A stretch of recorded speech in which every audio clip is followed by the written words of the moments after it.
National Front Party go through to the runoff in 2 weeks' time. She told supporters that France's survival is at stake.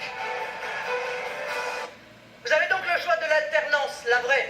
You have the choice of alternatives, she says. The real one, not the one that's seen governments succeeding one another so that nothing happens. The one that I propose to you is the great alternative, the fundamental alternative, will put in place new policies, new faces, and the renewal to which you aspire.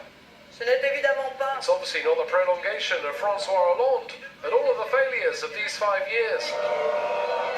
But it will be new changes that will come. It's time to free French people from the arrogant elites who want to dictate to them. I am the candidate of the people.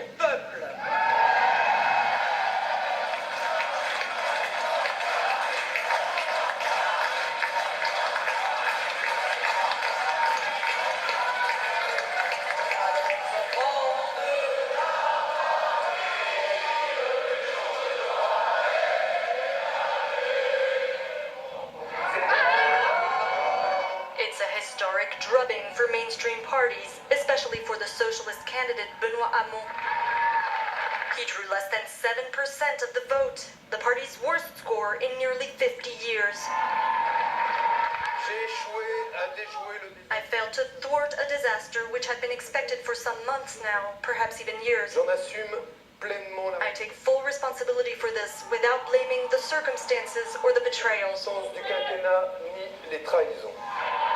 Hamon urged voters to rally behind centrist Emmanuel Macron in the second round. Just like conservative François Fillon, long seen as a shoo-in for the Élysée until he was hit by a string of scandals and ended up third in the race. Despite my determination, I did not manage to convince you. The obstacles put in my way were too great, too cruel. The time will come when the truth of this election will be known. For now, I take the responsibility. This defeat is mine, and it's mine and mine alone to bear. It's the first time in France's 59-year-old Fifth Republic that the center-right candidate does not make it to the runoff.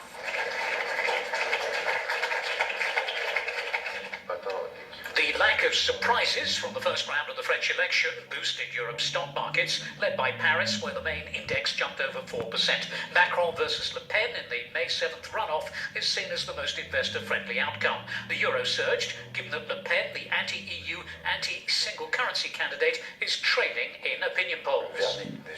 This analyst said the electorate has spoken, and it's somewhat reassuring because we have in first place a candidate, Emmanuel Macron, who is openly pro-Europe, who's openly pro-business, and during his campaign he announced several economic measures of the kind that certainly are being welcomed by the markets today.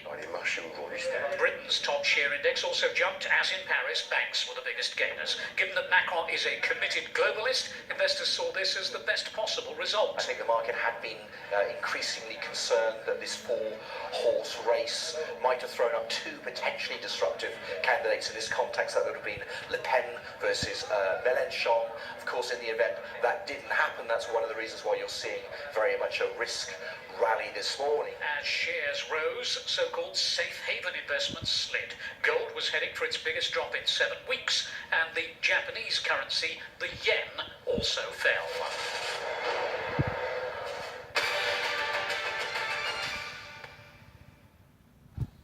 Gabriele Del Grande has been freed from detention in Turkey. The Italian journalist and blogger had been held without charge in this prison since being arrested on April the 9th. He was gathering material for a book on Syrian refugees in the southeast border of Hatay.